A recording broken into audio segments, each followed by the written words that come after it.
ಸ್ನೇಹಿತರ, ಇದು ಒಲಿಂಪಿಕ್ಸ್ ಅಂದ ತಕ್ಷಣ ನಮಗೆ ನೆನಪಾಗುವುದು ಚಿನ್ನದ ಪದಕ, ಕಠಿಣ ಪರಿಶ್ರಮ ಮತ್ತು ದೇಶದ ಹೆಮ್ಮೆ. ಆದರೆ ಇತ್ತೀಚಿನ ಚಳಿಗಾಲದ ಒಲಿಂಪಿಕ್ಸ್ನಲ್ಲಿ ಒಂದು ವಿಚಿತ್ರ ಸುದ್ದಿ ವೈರಲ್ ಆಗುತ್ತಿದೆ. ಒಲಿಂಪಿಕ್ಸ್ನಲ್ಲಿ ಅಂದರೇನು? ಕೇವಲ 3 ದಿನದಲ್ಲಿ ಬರೋಬ್ಬರಿ 10,000 ಕಾಂಡೋಮ್ಗಳು ಖಾಲಿಯಾಗಿವೆ. ಕ್ರೀಡಾಪಟುಗಳಲ್ಲಿ ಆಟ ಆಡಲು ಹೋಗುತ್ತಾರಾ, ಮೋಜು ಮಸ್ತಿ ಹೋಗುತ್ತಾರಾ, ಅಥವಾ ಹೇಗೆ ಯಾಕೆ ಬಳಸುತ್ತಾರೆ ಅನ್ನೋ ಪೂರ್ತಿ ಈ ವಿಡಿಯೋದಲ್ಲಿ ಮಾಹಿತಿ ನೀಡುತ್ತೇನೆ. ನೋಡಿ ಕೊನೆವರೆಗೆ ವಿಡಿಯೋ. ಎಲ್ಲಿ ಹಂಚುತ್ತಾರೆ ಇದೆ ದ ಲೊಕೇಶನ್. ಒಲಿಂಪಿಕ್ಸ್ ನಡೆಯುವಾಗ ಸಾವಿರಾರು ಕ್ರೀಡಾಪಟುಗಳು ತಗ್ಗಲು ಒಲಿಂಪಿಕ್ಸ್ ಮತ್ತು ಒಲಿಂಪಿಕ್ಸ್ ವಿಲೇಜ್ ಎಂಬ ಪ್ರತ್ಯೇಕ ಜಗತ್ತನ್ನೇ ನಿರ್ಮಿಸಲಾಗುತ್ತದೆ.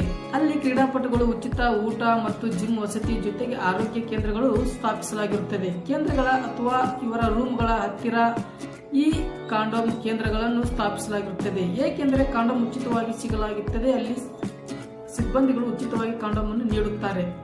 ಯಾಕೆ ಇಷ್ಟೊಂದು ಹಂಚುತ್ತಾರೆ? ಇಷ್ಟು ಸಂಖ್ಯೆಯಲ್ಲಿ ಯಾಕೆ ಕೊಡುತ್ತಾರೆ? The reason of giving condom. ನೋಡಿ, ಸುರಕ್ಷಿತ ಲೈಂಗಿಕೆ, ಸೇಫ್ ಆಫ್ ವಿತ್ ಸೆಕ್ಸ್.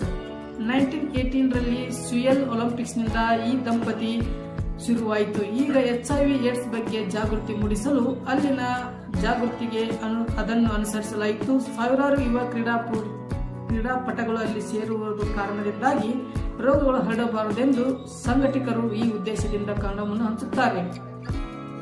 ಒತ್ತಡ ಯಾಕೆ ಹಂಚುತ್ತಾರೆ ಅಂದರೆ ಒತ್ತಡ ನಿವಾರಣೆ, ಸ್ಟ್ರೆಸ್ ರಿಲೀಫ್. ಅಂದರೆ ಅಥ್ಲೆಟಿಕ್ಗಳು ವರ್ಷಗಟ್ಟಲೆ ಕಷ್ಟಪಟ್ಟು ಅಭ್ಯಾಸ ಮಾಡಿರುತ್ತಾರೆ. ಪಂದ್ಯ ಮುಗಿದ ಮೇಲೆ ತಮ್ಮ ಮಾನಸಿಕ ಒತ್ತಡವನ್ನು ಕಡಿಮೆ ಮಾಡಿಕೊಳ್ಳಲು ಅವರು ಸಾಮಾಜಿಕವಾಗಿ ಅಲ್ಲಿ ಲೋಕಲ್ ಹಳ್ಳಿಗಳಲ್ಲಿ ಬೆರೆಯುತ್ತಾರೆ.